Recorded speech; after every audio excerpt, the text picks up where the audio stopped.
দিব না। স্বাধীনতা এনেছি, এই রক্ত স্বাধীনতা রাখবো ইনশাআল্লাহ।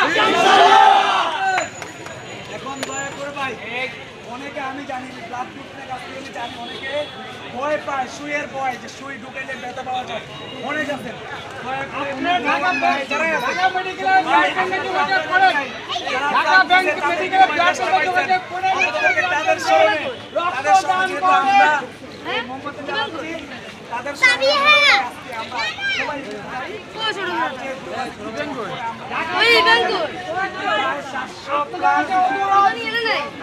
রক্তদান জীবন বাঁচান, রক্তদান জীবন বাঁচান। আপনার কাছে অনুরোধ, দুই হাত ধরে অনুরোধ, আপনার আমার ভাই, আপনার আমার সন্তান যারা সুস্থ আছেন তারা রক্তদান করেন। ঢাকা মেডিকেলে ব্লাড ব্যাংকে যোগাযোগ করেন।